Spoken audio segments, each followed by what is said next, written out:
mencerdaskan. Apa yang disebut cerdas itu ya harus tidak boleh ada anak bangsa Indonesia ini, putra-putri Indonesia ini tidak bisa bersekolah, harus bersekolah. Makanya di usia dini seperti di SD, SMP, SMA itu kan gratis, itu tugas negara. Seandainya negara ini makmur, sejak sudah bagus, sudah mapan, semuanya gratis, walaupun di perguruan tinggi. Tetapi kan negara kita ini belum mampu ke sana. Tidak seperti negara-negara maju ya, negara seperti terutama di Timur Tengah, termasuk daerah apa namanya itu Selandia Baru, itu serba gratis, malah orang kuliah dibayar itu. Ngomong-ngomong ini anak-anakku semua, apakah kedengaran ini? Siapa tahu saya bicara sendiri. Kedengaran Pak. Ya Pak, kedengaran Ji. Kedengaran nih. Ya oke. Jadi mencerdaskan kehidupan bangsa itu adalah tugas kita semua dan terutama yang kita beri mandat. Yang beri mandat itu adalah kita, ya. Tetapi di tataran implementasinya itu adalah dari pemerintah eksekutif, ya, itu tugasnya. Yang keempat, ikut melaksanakan ketertiban dunia yang berdasarkan kemerdekaan, perdamaian abadi dan keadilan sosial. Nah, ini Indonesia dari dulu ada pasukan Garuda kita kirim ke Kongo, ke Timur Tengah, ya, Palestina. Ada beberapa negara-negara yang bersengketa itu Indonesia terlibat, ya, ikut serta melaksanakan ketertiban dunia kan. Nah, kita adalah negara hukum, ya. Negara nomor itu artinya mendukung semua negara-negara yang tertindas untuk didamaikan, ya. Makanya Indonesia menjadi juru damai, ya. Pemimpin-pemimpin kita waktu masih JK dulu ya ikut serta di bagaimana waktu Pak Harto, bagaimana ya. Tapi sama reformasi ini beberapa pemimpin-pemimpin kita juga sangat terlibat dalam kegiatan perdamaian, ya. Mulai SBY, Jokowi, ya, terlibat dalam perdamaian. Berdasarkan kemerdekaan. Jadi negara-negara yang tertindas itu seharusnya memang kita beri dukungan supaya tidak dijajah lagi, diberi kemerdekaan, ya. Ada seperti Palestina kita dukung karena memang wilayah Palestina itu adalah wilayah mereka, ya. Perdamaian abadi. Jadi sebenarnya perdamaian abadi itu tidak ada lagi kalau begitu damai ya berdasarkan kita punya regulasi aturan itu perdamaian, ya. Jangan ada lagi orang tidak damai. Nah, ini lagi keadilan sosial. Keadilan sosial ini kita sudah diatur di sila kelima, keadilan sosial bagi seluruh rakyat Indonesia. Orang Indonesia itu harus mendapatkan keadilan, ya. Tetapi praktek-praktek kepemerintahan, praktek-praktek yang ada terjadi sekarang ini masih berlaku. Ada hal yang biasa disebut orang tajam ke bawah, tumpul ke atas. Tapi itu kan oknum, bukan aturan. Jadi ini orang-orang yang ada di atas yang kurang memahami atau pura-pura tidak tahu memahami. Itulah yang perlu disadarkan bahwa Anda harus memberi keadilan. Makanya lambang keadilan itu adalah timbangan yang kemarin saya sudah sampaikan, ya. Oke. Untuk sementara ini ada yang ingin bertanya, silakan secara vertikal atau horizontal. Ada? Atau kita lanjut saja dulu? Oke, Pak. Lanjut dulu? Iya, Oke, oke deh. Ya. Semua warga negara Republik Indonesia harus punya nilai kejuangan, ya. Kita juang untuk diri kita, untuk mencari kita apa yang kita inginkan ke depan, jiwa merdeka. Tetapi secara umum jiwa merdeka itu ya yang dibuka oleh penyelenggara negara bahwa kita hidup bebas, ya, merdeka dari keadilan, merdeka dari keterpurukan, merdeka dari ikan merdeka, merdeka segala-galanya. Jiwa kita itu harus lepas. Jangan ada jiwa kita tertekan. Itu nilai kejuangan. Bahwa anak-anakku mahasiswa sekarang ya harus punya nilai kejuangan, jiwa merdeka itu harus Anda tumbuhkan ya. Jangan ada merasa minder, jangan ada merasa bodoh, jangan ada merasa miskin, jangan ada merasa serba kekurangan. Ya, harus betul-betul pelongkan jiwa itu bahwa kita akan menang. Itu nilai-nilai kejuangan bagi seluruh bangsa Indonesia, terutama masing-masing pribadi dulu. Merdeka kan dulu ya, jiwa merdeka itu tidak ada tekanan, saya kira itu ya. Yang kedua, jiwa persatuan dan kesatuan selalu ditanamkan jiwa-jiwa itu. Kenapa penting kewarganegaraan? Karena kita harus memahami ya, memahami bagaimana caranya kita bekerja sama, bagaimana kita bersatu. Yang pernah saya gambarkan bagaimana lidi ketika dia cuma tunggal manfaatnya kecil, tetapi kalau ketika dia diikat dengan ikatan yang sangat kuat, makanya dia mempunyai kekuatan yang sangat dahsyat yang tidak mudah dipatahkan. Itu jiwa persatuan dan kesatuan. Jadi persatuan dulu baru kesatuan ya. Jiwa persatuan dan kesatuan, semangat yang paling penting. Yang ketiga, jiwa konsekuensi tanpa pamrih dan sederhana. Ya, itu tadi untuk membebaskan diri kita sederhana saja. Hidup ini kan singkat, ya lahir, berusaha, mati. Mati juga itu adalah kehidupan berikutnya nanti. Apa yang kita bawa di kehidupan berikut itu akibat kita dalam perjalanan mulai kita berusaha untuk membawa bekal ke alam berikutnya. Ya pasti mati kita. Tetapi jiwa itu harus tumbuh tanpa pamrih. Artinya kalau kita tolong orang, ya ikhlas. Makanya jernih jiwa kita itu. Kita bebas sebenarnya, jernih. Ya kalaupun setelah kita tolong orang, ya suatu saat ada yang tolong kita juga. Ya tidak usah mengharapkan sesuatu agar jiwa kita tidak tertekan. Masa kita tolong orang, kita cerita, waduh saya tolong itu, masa dia tidak kasih saya? Bukan tolong namanya itu, Anda jual jasa. Ya kan? Itu. Dan sederhana. Lanjut. Jiwa kokoh tidak kenal menyerah. Itulah jiwa-jiwa anak muda. Kalau saya pernah cerita dulu bagaimana hebatnya namanya hebatnya Mongosid, ya, begitu kokohnya mempertahankan, mempersatukan wilayah Sulawesi dengan pemuda-pemuda yang lain, termasuk pada waktu itu Mongosid, Gonden Romo dan lain-lain tokoh-tokoh di Sulawesi Selatan ini, ya begitu kokohnya melawan Belanda. Bahkan sampai ketika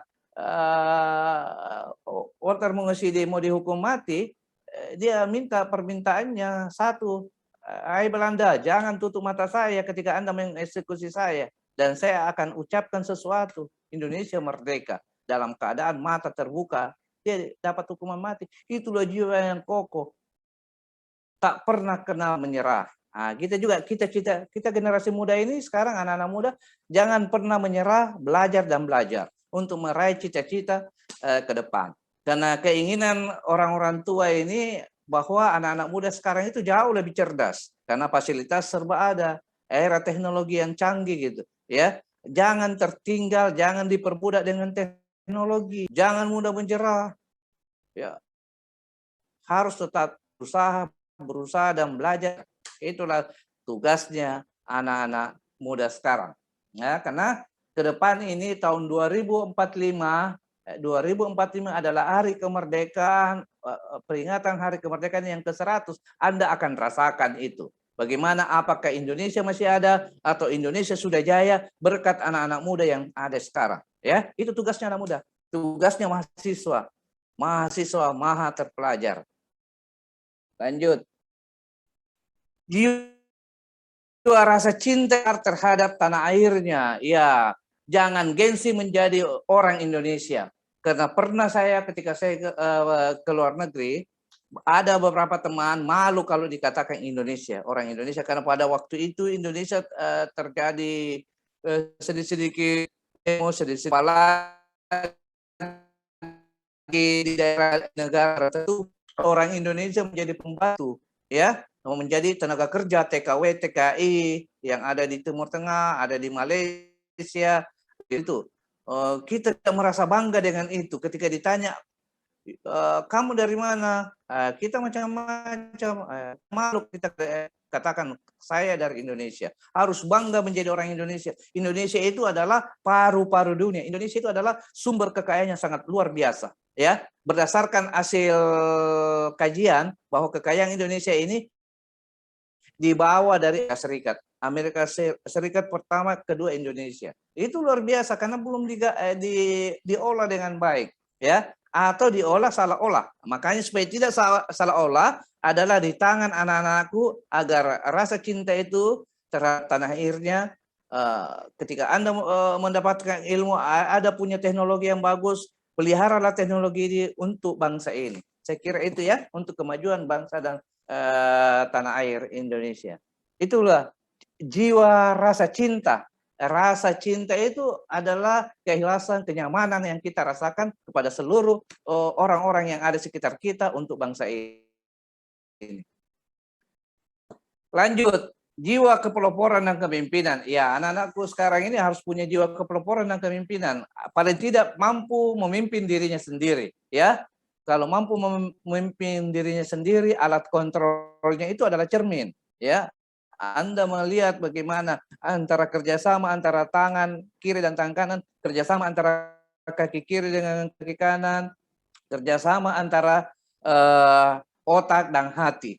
Ya, jangan otak saja, karena banyak orang pintar tapi tidak cerdas, kurang cerdas. Buktinya banyak orang ditangkap itu adalah profesor, doktor, yang pendidikannya tinggi karena dia cuma menggunakan kepintarannya, tidak menggunakan kecerdasannya gitu. Ya, itu harus gunakan kecerdasan. Ada 3 kecerdasan: knowledge, emotional, dan spiritual. Itu ya, kecerdasan itu 3 harus dijaga, dipelihara oleh pelopor bangsa ini. Anak-anak muda sekarang perlu menjaga itu 3 kecerdasan.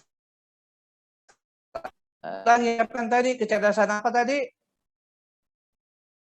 Ada yang bisa bantu saya sebut namanya yang saya ucapkan tadi?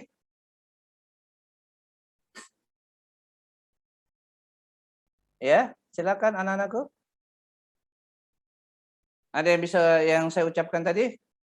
Ada 3 kecerdasan yang paling penting dimiliki oleh para generasi atau pelopor dan kepemimpinan. Pertama itu adalah kecerdasan intelektual, milik sekarang itu pendidikan, ya. Ada kecerdasan emosional.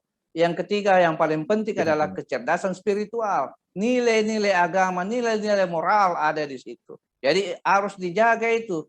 Saya khawatirnya kalau muncul minggu depan ya, saya tanyakan ini. Ya, saya bocor lagi. Ya, itu 3 kecerdasan yang paling harus dimiliki. Jangan intelektual saja, itu artinya kepintaran otak, ya. Yang paling penting emosional, kepintaran spiritual, ya. Antara otak dengan hati menyatu, itulah integritas, ya. Bukan isi tas, ya, integritas. Kalau isi tas apa itu? Ya itu sogokan, apa semua kita menunggu, ya. Ini yang merusak bangsa ini. Banyak orang pintar tapi salah jalan, ya. Makanya kita butuh orang pintar tapi kita lebih butuh orang cerdas. Jadi anak-anak harus bedakan pintar dan cerdas, ya. Ada pertanyaan? Silakan angkat tangan kalau ada bertanya. Nah, ini kalau pelajaran kewarganegaraan ini ya perlu diskusi supaya kita bicara, ya, belajar bagaimana berkomunikasi antara teman dengan teman, antara teman dengan dosennya, karena kita satu sistem. Sekarang Alda, silakan Alda. Baik, Pak. Tadi itu kan kalau semua anak di Indonesia itu harus sekolah. Ya. Bagaimana yang tidak sekolah, Pak? Maksudnya kayak orang tuanya orang tua justru menyuruh anaknya untuk bekerja, Pak. Karena Ya. dipikir memang Pak sekolah gratis, cuman itu kayak orang tuanya berpikir dengan bagaimana dengan pakaiannya Pak, jajannya yang begitu Pak. Sini ya, pertanyaan dari Andi Afitriani ya, Fitriana atau Petriani? Fitriani, Petrianti, Fitriani Pak. Petriani, Amran. Oh, bagus pertanyaan itu ya. Tiga saja dulu pertanyaannya. Satu tentang kemampuan sama orang tua ya, disuruh bekerja. Yang kedua, Wanda, silakan Wanda. Ya Pak, Ya. Kan tadi kita bilang untuk jaga 3 kecerdasan. Iya. Kecerdasan intelektual, emosional, dan spiritual. Iya. Bagaimana cara kita menjaga 3 kecerdasan itu? Oke, luar biasa ya. Ini penanya. Satu lagi. Turunkan Alda tangannya. Indah Sari Sandewa. Ya, silakan. Mengapa pada negara yang multikultural seperti Indonesia, konsep integrasi nasional menjadi syarat utama untuk terciptanya persatuan dan kesatuan bangsa? Luar biasa ya. Ini sudah bagus ini ya bertanyanya ya. Sudah bisa ikut forum-forum. Semuanya hebat-hebat semua. Indah Sari ya. Terciptanya ya. Kita ini adalah negara yang multi etnis ya. Silakan turunkan tangannya. Silakan yang ingin bantu saya menjawab karena Anda dicatat sama Kak Jehan. Itu bisa menolong kalau meet-nya kurang bagus atau finalnya kurang bagus. Silakan mau menjawab nomor 1, 2, 3. Silakan. Ada 3 pertanyaan tadi ya. Silakan. Pertanyaannya teman-teman kita tadi bagus-bagus ya. Saya stop dulu screen-nya supaya kita lihat siapa yang ingin menjawab. Silakan. Saya Pak mau menjawab. Angkat pakai hand ya supaya teratur. Silakan Ray. Ya, Ray dulu ya. Pak, mau jawab pertanyaan dari Andi Alda. Andi Alda, oke silakan. Di sini sebenarnya mungkin si orang tuanya kurang pengetahuan, Pak. Maksudnya kurang lebih mengetahui luas karena sebenarnya itu seperti yang sudah dipelajari, seperti yang saya tahu itu pendidikan bisa mengangkat derajat, Pak. Jadi kalau misalnya dia sekolahkan anaknya, pasti kedepannya anak dapat pekerjaan yang bagus, terus bisa mengangkat derajat keluarganya gitu. Oke, luar biasa. Pemahaman orang tuanya ya. Ya oke, lanjut. Siapa lagi? Angkat tangan, turunkan tangannya, Ray. Sudah ya.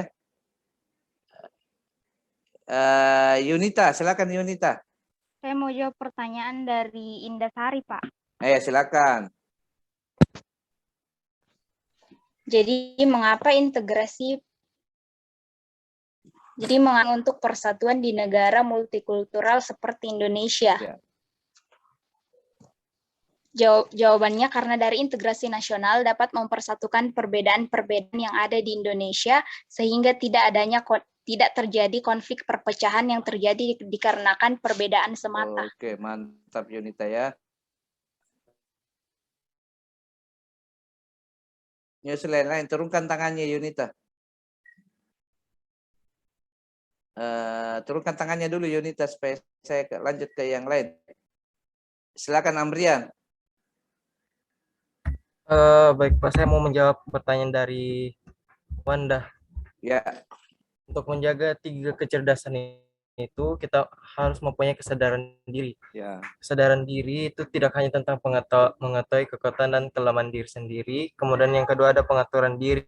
Pengaturan diri itu kita mengelola emosi dengan berbagai dan menahan emosi, seperti berinteraksi dengan orang lain menggunakan senyum palsu ataupun tidak dikatakan pengelolaan emosi. Kemudian yang ketiga ada empati. Empati kadang-kala disebut sebagai kesadaran, yaitu kemampuan memahami perasaan orang lain. Kemudian yang keempat ada keterampilan sosial. Oh, luar biasa ya, Ambrian. Inilah pola ya. Jadi pengetahuan kita itu dari teman ke teman yang bisa memberi informasi, paham, teman kita memberitahu. Silakan, masih ada yang lain? Jus Mayani, silakan. Mau menjawab yang Ada mana? yang tadi Pak tentang mengapa integrasi diperlukan di Indonesia. Ya, Eh, bisa kita lihat melalui latar belakang rakyat Indonesia yang berasal dari berbagai macam etnis yang beragam.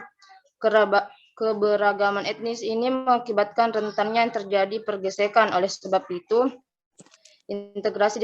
integrasi nasional diperlukan untuk menghindari pergesekan etnis yang ada dan tentunya menjaga perasaan harmoni dalam kesatuan Bhinneka Tunggal Ika.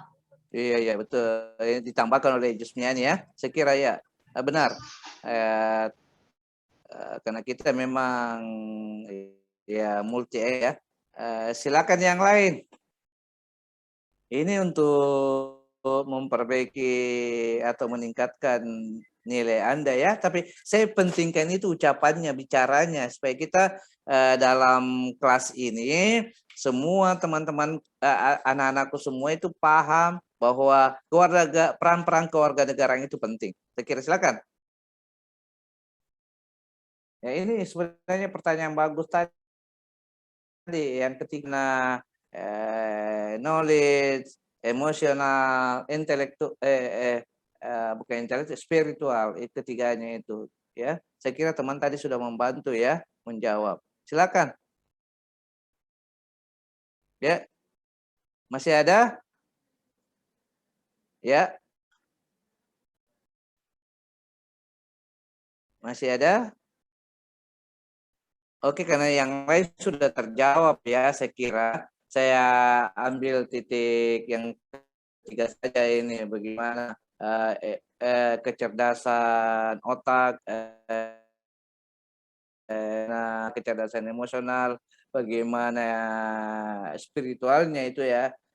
Orang pintar di dunia ini banyak sekali. Oh, luar biasa. Penemu-penemu orang-orang yang berjaya di Amerika tidak tenang, tidak tentram hidupnya. Bahkan ada beberapa presiden direktur di Amerika itu bunuh diri karena dia merasa kehidupan ini hampa. Ya, itu terjadi direktur orang-orang hebat ini. Ada juga artis, dia sudah kejayaannya luar biasa, dia sudah dapatkan semuanya karena dia gunakan otaknya saja. Dia bilang setelah saya dapatkan semua ini, saya mau kemana, mau saya apakan itu. Akhirnya jalan keluar karena tidak terkontrol emosionalnya, ya tidak terkontrol, dia gantung diri, bunuh diri. Banyak terjadi begitu, ya. Makanya perlu nilai-nilai emosional itu dikontrol, perlu komunikasi dengan orang lain, perlu bicara sama orang lain, perlu psikiater ya. Kenapa? Karena ada jiwa kita terganggu, tetapi tidak cukup emosional, tetapi yang paling penting itu nilai-nilai agama, nilai-nilai spiritual. Karena agama telah menyempurnakan itu, bagaimana kita hidup ya dari lahir, hidup di dunia ini sampai kita ketiadaan itu akan ada lagi berikutnya. Kita pahami di nilai-nilai agama itu memberi ketenangan jiwa. Kita lihat ada saya mungkin sudah orang terkaya di dunia, orang yang paling populer di dunia namanya Oshiro Honda.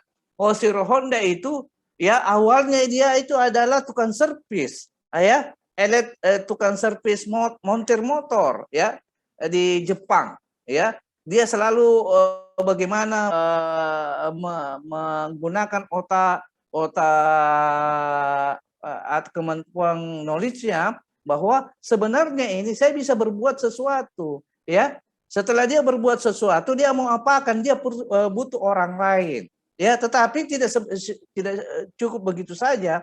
Kita tahu kalau kita cerita tentang kehebatan Honda itu, Oshiro Honda, dia sekarang cabangnya seluruh dunia ada motor Honda, seluruh dunia ada mobil Honda, ya.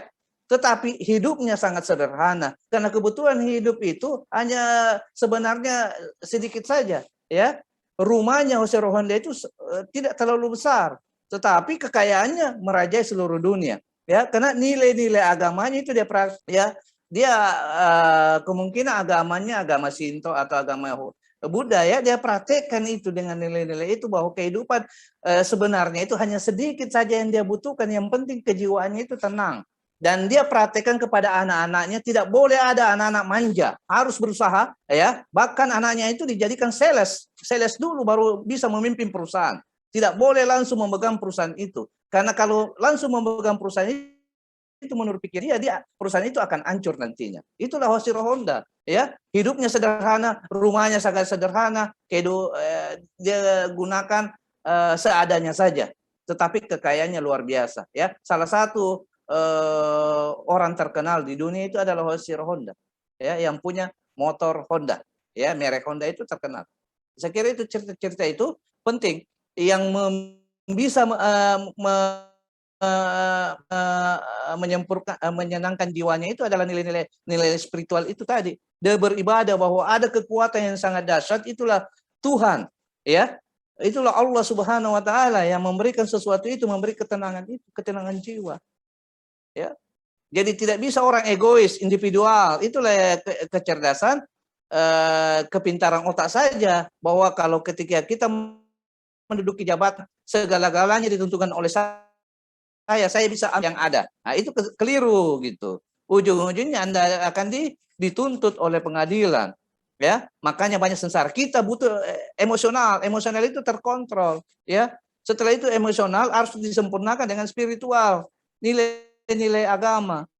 Ditutupi, agama sudah mengatur kita. Saya kira itu anak-anakku ya, dicamkan saja itu. Ya, saya tidak tahu apakah muncul di Meet nanti ini ya. Yang penting sampaikan. Ya, ada pertanyaan berikutnya, silakan. Kalau yang 1, 2 tadi itu sudah terjawab sama teman-teman, ya, saya kira bagus. Silakan. Ya, jadi saya ingatkan, ini kita jumlahnya berapa dalam kelas ini? 24, Pak. 24, Pak. Bukan. Berapa mahasiswanya di kelas ini? Sisa 24, Pak. Iya, Pak. Oh, memang keluar, yang memang keluar sudah keluar. 3 orang. Berarti hadir semua. Mungkin Ya, dia pindah kemana-mana ya, karena dia juga harus cari yang terbaik buat dirinya kan, buat ya. Sisa 24 ya. Iya, Iya, Pak. Pak. Oke dah, tidak apa-apa. Yang penting jelas. Saya tadi ragu-ragu. Biasanya 2 jumlahnya di sini 29 ya, dengan pengelola, dengan asisten, dengan dosennya kan. Sekarang 27.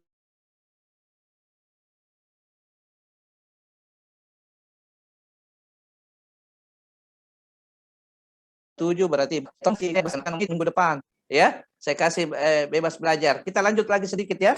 Kita share screen lagi, ulang. Oke.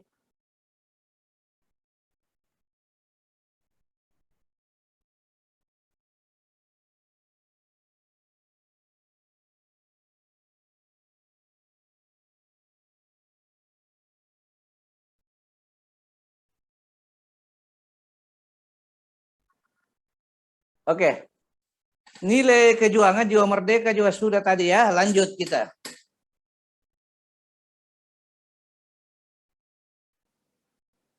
Nilai prinsip kita adalah nilai-nilai 45 ya. Nilai ya 1945. Yang kedua 5 sila dalam Pancasila. Anda kan sudah belajar juga mata kuliah Pancasila ya. Nilai-nilai terkandung dalam pembukaan Undang-Undang Dasar 45. Saya kira itu nilai prinsip.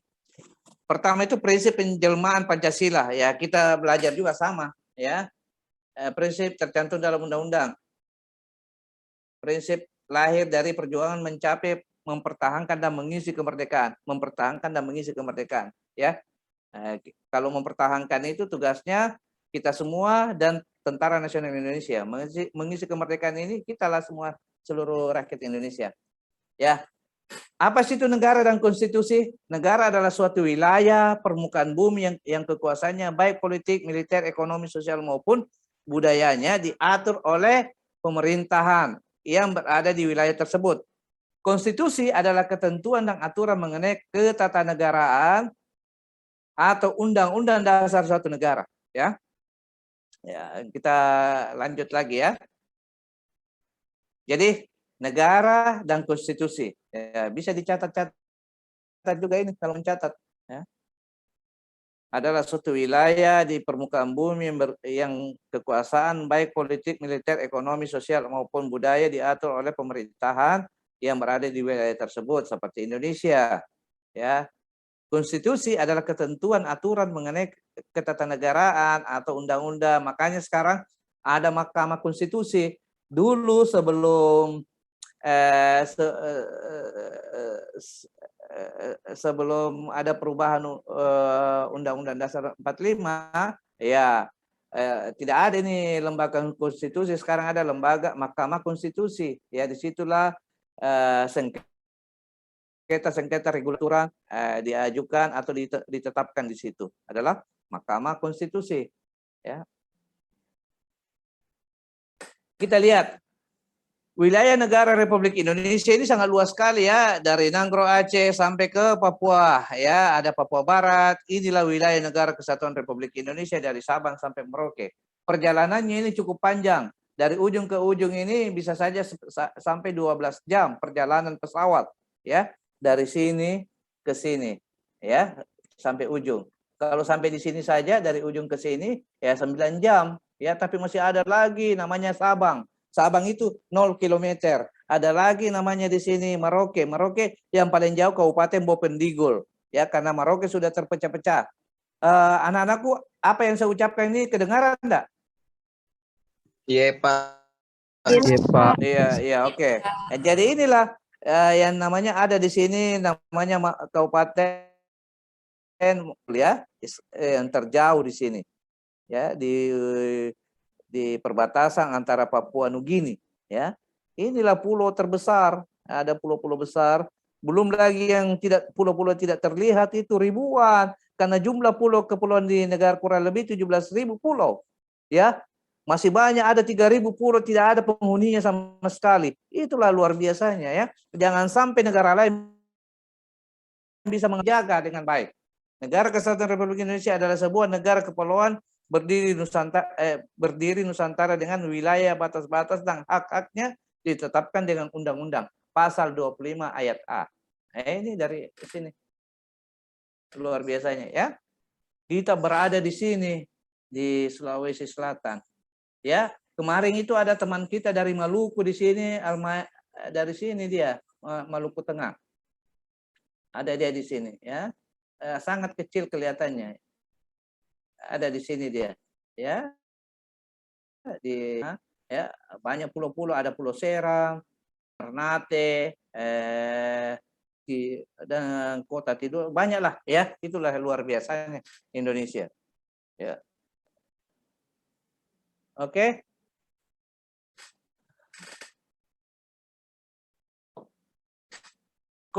Lanjut ya, karena kita berbicara tentang ketatanegaraan, ya. Konstitusionalisme adalah suatu konsep atau gagasan yang berpendapat bahwa kekuasaan pemerintah perlu dibatasi agar penyelenggara negara tidak sewenang-wenang atau otoriter, tidak boleh selamanya menjadi pemerintah, makanya perlu dibatasi melalui undang-undang, ya.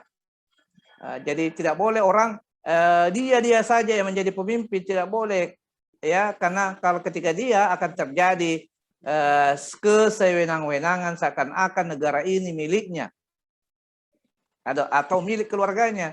Nah, makanya perlu dibatasi.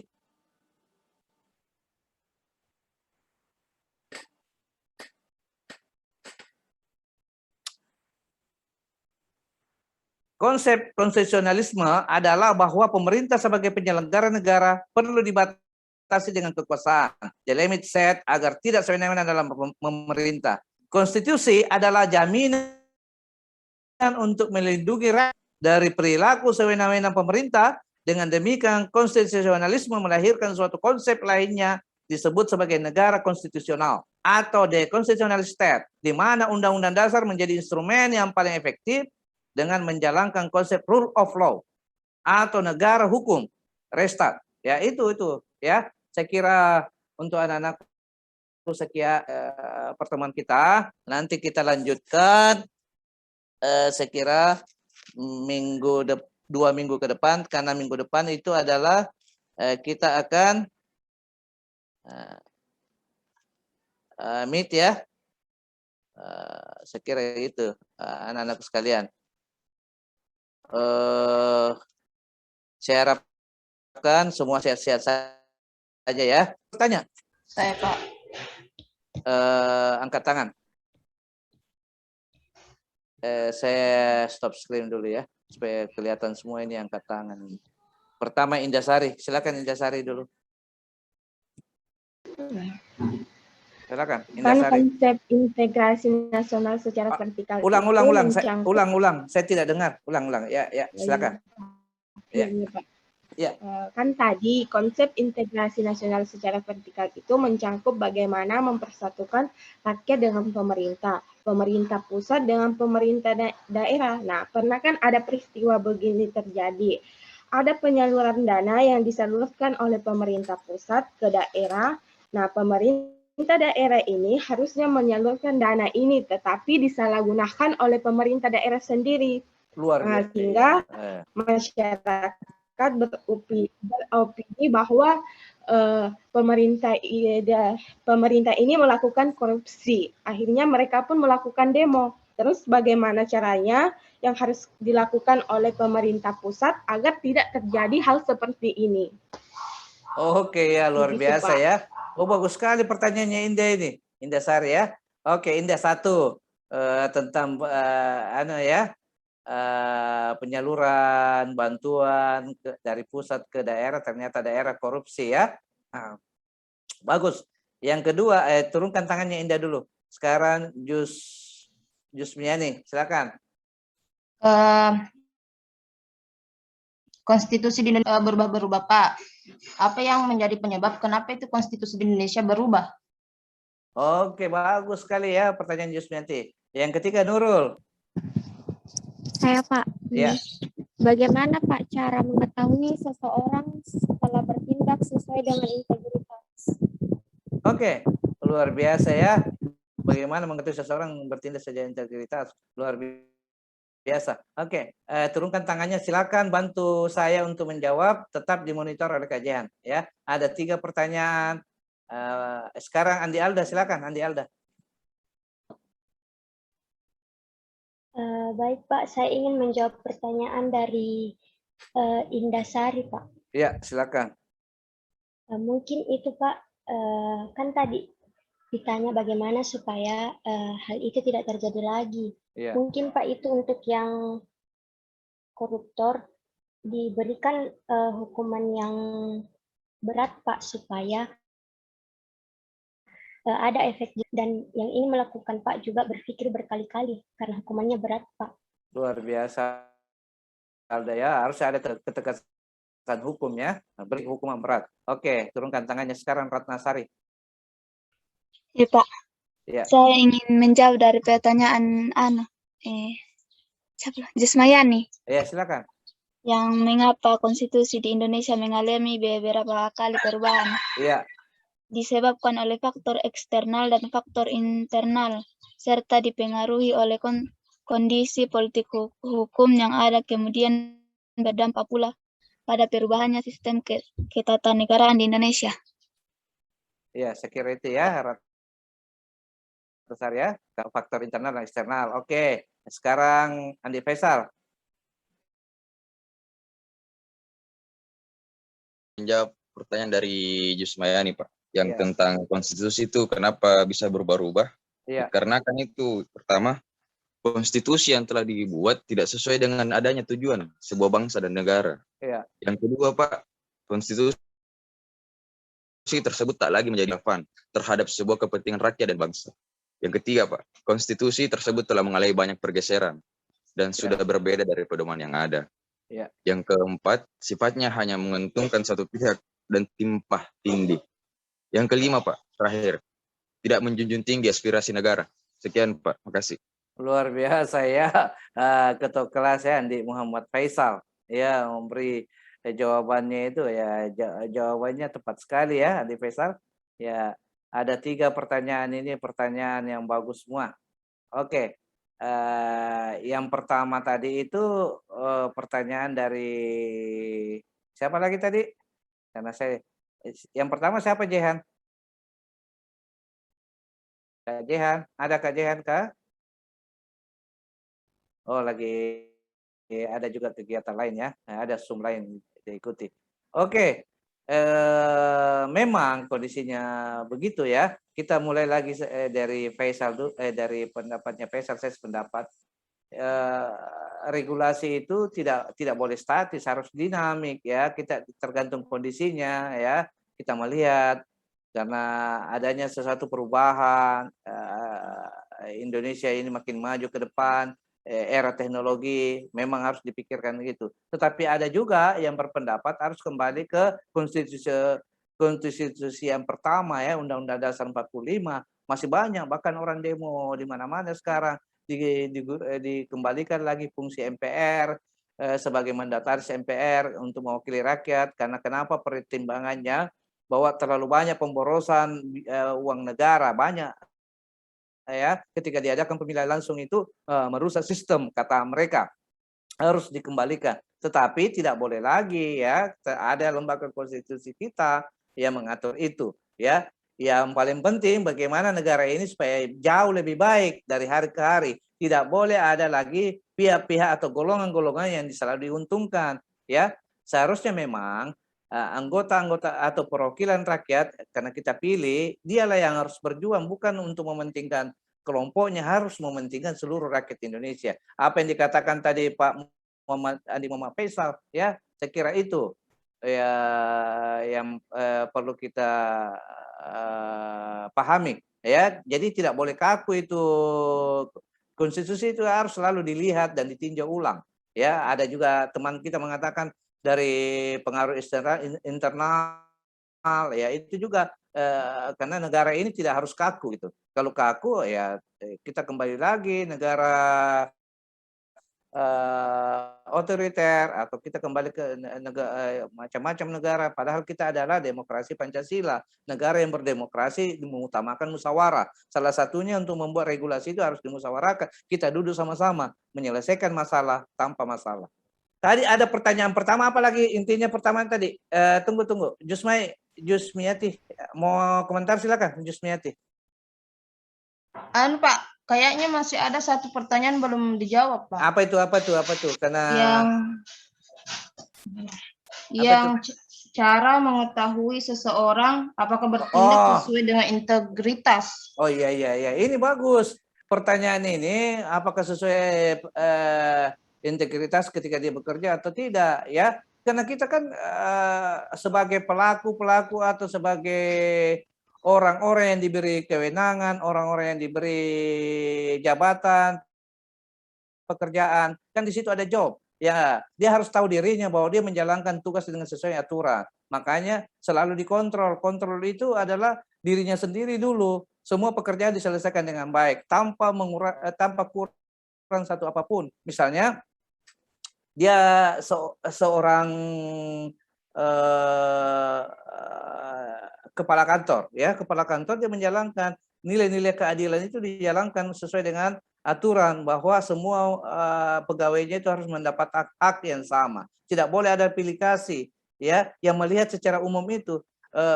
Dan misalnya penggunaan anggaran itu tidak boleh memaksa bendaharanya, tidak boleh, karena itu ada di situ nilai-nilai integritas yang mengontrol dirinya, ya, karena itu bersifatnya abstrak integritas itu, ya. Nanti setelah itu ada namanya akuntabilitas. Akuntabilitas itu ada pelaporan, ada kontrol di situ, ya, dia harus bertanggungjawabkan secara real bagaimana dia melaksanakan tugasnya. Tetapi integritas itu dari diri hati kita, ya, yang tahu bahwa kita menyeleweng atau tidak diri kita. Tetapi untuk akuntabilitas, ya, penegak hukum yang tahu bahwa Anda tidak melaksanakan tugas dengan baik, berarti Anda tidak integritas, ya. Karena integritas itu menyatunya perkataan perkataan perbuatan dibenarkan oleh hati, ya. Jadi hati kita jadi ada hal-hal yang sangat spiritual yang muncul, itu yang jaga kontrol diri kita, ya. otak kita bisa berbohong, tapi hati kita tidak bisa berbohong, gitu ya. Jadi harus menyatu antara perkataan. Jangan cuma pandai mengatakan, anak-anakku semua kita harus jujur. Dirinya saja tidak jujur. Dia minta sama mahasiswa. Iya kan? Anak-anakku kita harus jaga itu integritas. Anak-anakku semua yang hadir berdasarkan frekuensi kehadiran lulus semua. Ya, begitu keluar nilai, ada yang sangat rajin tidak lulus malah. Ada yang itu contoh saja. Ada yang malas malah lulus itu. Ya, nah itulah yang perlu tergantung dari orang yang menduduki jabatan, tetapi ketika dia menduduki jabatan harus dipertanggungjawabkan secara real, itu namanya akuntabilitas. Ya, saya kira itu ya. Yang bertanya siapa tadi? Saya, Pak. Oh ya, jadi supaya tidak terganggu itu ya, integritas itu ya diri kita. Oh, dia integritas terhadap bangsa dan negara.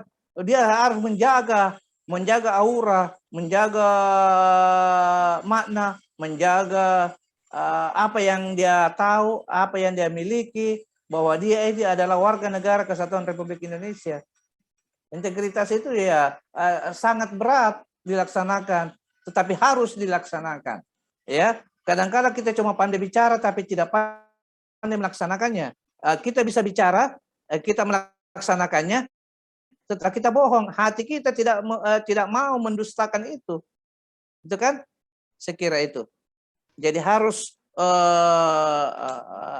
menyatu itu. Oke, lanjut. Fikra Tama, ya, saya lihat angkat tangan. Izin Pak, saya mau menambahkan jawabannya dari tadi teman yang bertanya tentang korupsi Pak. Oh iya, silakan. Caranya itu untuk pencegahan korupsi itu. Yang pertama itu kita bisa mengupayakan penanggulangan kejahatan korupsi dengan hukum pidana, Pak. Ya. Diperketat bagaimana pidananya, apa-apa saja yang akan dikenakan sanksi-sanksinya. Nah, yang kedua itu upaya pemberantasan korupsi dengan strategi. Nah, strategi pertama itu yaitu pembentukan lembaga anti korupsi seperti KPK. Bisa juga pembentukan lembaga anti korupsi itu internal dalam bagian organisasinya. Jadi badan anti korupsi ini yang akan terus melihat dan mengevaluasi apa-apa saja yang telah dilakukan oleh pejabat-pejabat daerah, Pak. Nah, yang kedua itu pencegahan sektor publik seperti melaporkan dan mengumumkan jumlah kekayaan yang dimiliki baik sebelum maupun sesudah menjabat, Pak.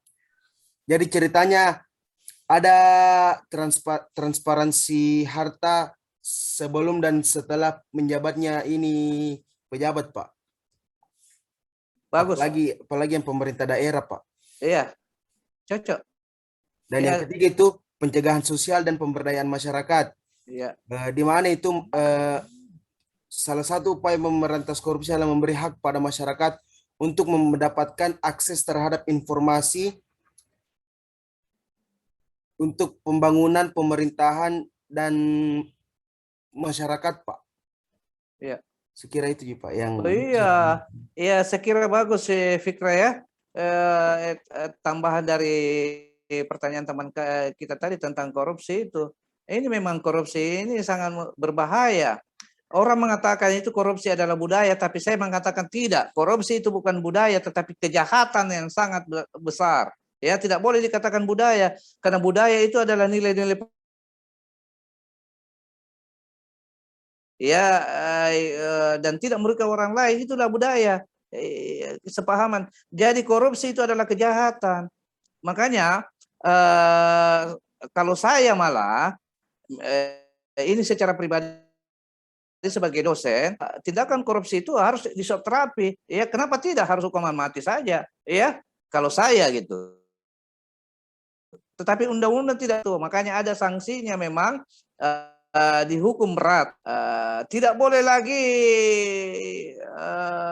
main-main dengan korupsi. Tapi praktek-prakteknya masih kita lihat. Tapi ada yang enggak tangan ini.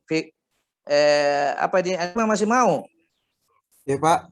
Masih angkat tangan di situ. Oh, Masih tidak, mau Pak. Maaf Pak. turunkan. Sekarang Jusmayani, silakan Jusmayani. Itu Pak yang tadi yang jawaban cara mengetahui seseorang apakah bertindak sesuai integritas. Cuma memastikan sih Pak. Jadi maksudnya di situ Pak, perwujudan dari integritas yang tinggi itu adalah kinerja yang berkualitas. Betul. Orang yang jujur pada dirinya akan bekerja atau berusaha keras untuk melakukan pekerjaannya dengan sempurna dalam situasi apapun. Kayak begitu Betul Pak. sekali Jusmia, ya, tergantung dirinya gitu. Karena ada tanggung jawab, ada kewenangan. Tetapi ketika dia tidak bertanggung jawab, ada namanya akuntabilitas. Ya, dia harus diaudit itu. Ya, tetapi kan dia bisa saja bohong, makanya integritas hilang di dirinya. Ya kan, bisa saja segala cara. Bisa saja dia mengatakan saya tidak bersalah, padahal artinya mengatakan kamu salah, gitu. Ya, jadi dua yang tidak bisa dipisahkan itu tadi. Saya kira bagus. Yusmiani, saya kira. Iya. Apa yang dikatakan teman-teman kita juga ya, betul apa yang dikatakan Fikra tadi ya, Fikra Tama, ya saya kira bagus sekali. Ya, itu tambahan tadi ya dari teman kita. Masih ada yang lain? Silakan. Jadi tolong anak-anakku tetap buat PowerPoint-nya ya, kelompoknya itu. Setelah buat PowerPoint, tuntaskan hari ini ya, karena kemungkinan ya saya tidak terima lagi gitu ya, kan batasnya minggu ke-7. Tapi ada namanya pri kemanusiaan dan keadilan. Oke lah, tapi tuntaskan gitu. Ya, karena jangan mau kalah dengan kelas lain. Kelas lain sudah kumpul itu. Ya. Saya kira itu motivasi buat anak-anakku, saya kira. Jadi selesai tugas itu ya. Iya Pak. Oke. Iya Pak. Nah, saya beri pesan-pesan moral buat anak-anakku semua.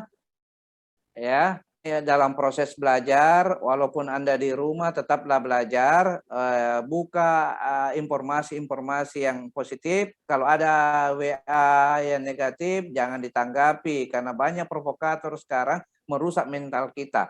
Ya, kalau ada hal-hal yang bisa membangkitkan emosi, jangan disebarluaskan lagi. Cukup sampai di Anda buang itu informasi itu. Ya, saya pesankan buat anak-anakku semua. Atau ada gambar-gambar yang tidak senonoh, buang di tempat Anda, jangan sebarkan di tempat lain, ya. Karena ketika Anda juga ikut serta menyebarkan, Anda juga kena, ya. Nah, jadi saya kira itu tinggalkan hal-hal yang kurang baik. Lanjut, anak-anakku, Indonesia ini masih pandemik, walaupun turun, Makassar sudah menuju level 2, mudah-mudahan kita masuk level 1. Kalau kita sudah masuk level 1, kita hidup normal lagi. Ya, kita doakan, makanya dari sekarang anak-anakku jaga protokol kesehatan. Ya. Tetap pakai mengatakan sudah tidak ada corona, jangan bilang begitu. Tidak boleh ada orang kata sombong, ya.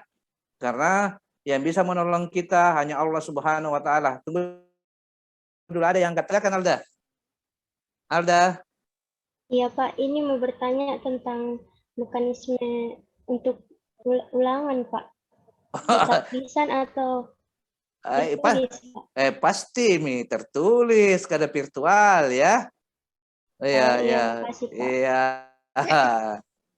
Kalau lisan yang lain dengar ya, karena kita tidak ketemu langsung. Saya kira nanti aturannya itu ya, bagus juga memang pertanyaannya ya.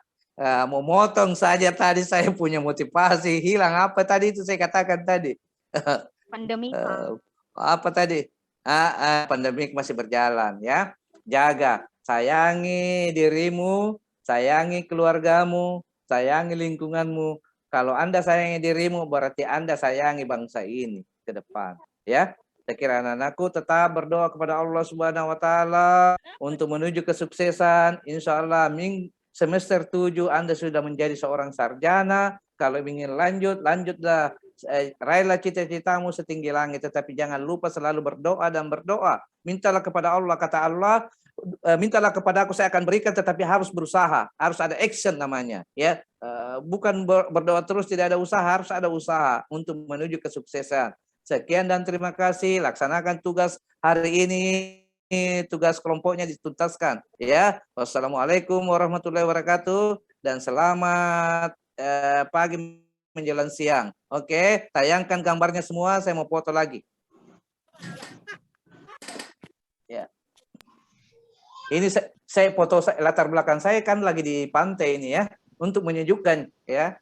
Ada pohon kelapa, ya itu Nyur Melambai namanya. Itu lambannya Pramuka. Dewi, Jusmayani, Amira. Nggak bisa saya kamera aku, Pak. Oke, Kalau sudah mati, Pak. Kalau sudah mati tidak bisa menyala. Iya, Oke Pak. lah. Nah, dikubur saja. Oke, lanjut. Gambarnya. Satu kali lagi.